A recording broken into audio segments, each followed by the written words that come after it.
I grew up in church. I grew up going to churches all around this area. I knew God, but I didn't have a close relationship with God. I didn't really understand. I just knew Him as a distant figure in my life. When I came back from the Army when I was 19, things changed. I went from going to church regularly and stuff. I kind of fell into more of the drinking crowd. I started drinking more and more heavily, and I moved away. While my career path was going in an area of success, my life was going downhill. Got to a point to where that wasn't enough. It wasn't enough. I was still chasing after some empty void in my life, and so I began to use methamphetamines, and it didn't take long until it took me to places where I didn't want to go.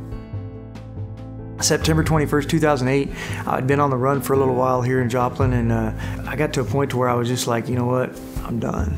I'm done. I'm through running. I'm through with everything, and I just gave myself up to the police, and I went to jail, and I was facing what I thought would be the rest of my life in prison. I still remember the days kind of were blurred, but I remember one day I woke up and I was in a jail cell and I was by myself, and I knew not only was I physically all alone, but I just felt more alone than I've ever felt in my life. And I sat there, and at that point, I wasn't just contemplating, I was plotting suicide. I figured out how I was going to do it in that cell and everything, and I mean right down to the point of doing it. And literally at that very moment, the cell door, the little opening opened up on it, and the guard told me I had a visit.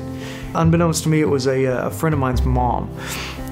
Wonderful God-fearing lady. She came and she says, I've been struggling with this ever since I found out you were in jail. I've been praying, and God just keeps telling me to come tell you this, and I don't know why, but I'm supposed to tell you you are not alone.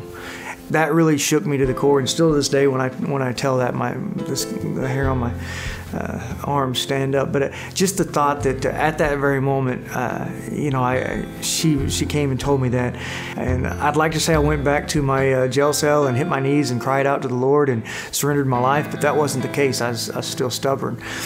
So she continued to send Bible verses and letters to me, and then it was through that and through another minister visit in jail, and it started softening my heart. And I got to a point where when I did break down in jail, I cried out. I was like, Lord, if it takes spending the rest of my life in prison to serve you and stay off the drugs, then thy will be done.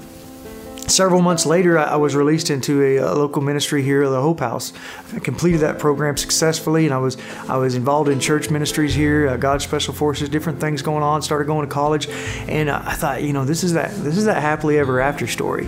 Like a year after my release from jail, I got news that the same person that came and told me I was not alone in jail, she got a hold of me, and she's like, have you read the newspaper today? And I'm like, no. And she's like, well, I'll be right over. I was still at the Hope House. I had graduated and was assistant manager, and she brought the newspaper over, and I found out I was federally indicted for the charges that they had previously released. And at this time now they're 2 years old, and I was like, it shook me. I was like, why, God, why? She prayed with me there, and then another friend came to me, and him and his wife, and we were praying right in front of the Hope House, and while they were praying, the Holy Spirit was speaking to me and brought me back to the Garden of Gethsemane.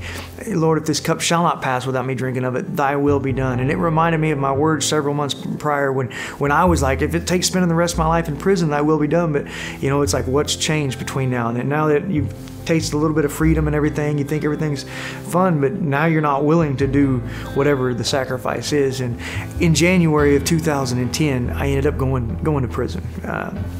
Long short of it, I spent 5.5 years locked up, but through that time, from the moment I showed up there, I could tell so many stories of what happened in prison, the different things that the Bible college, the different things that God showed Himself through there. But it wasn't until I got released, and that's when He put a desire in my heart. From the moment I left prison, I knew I was to go back. But I knew I was to go back in a different form. I knew I was to go back to bring hope, to bring that message of peace and comfort, and most of all, to bring that message that there is life after prison, there is life after addiction. I continue to get surrounded by awesome people in my life that continue to come up and encourage me and stuff, and it's because of that I was able to drive through everything. God still continues to push me, and motivate me to do more, and that's what I love about it.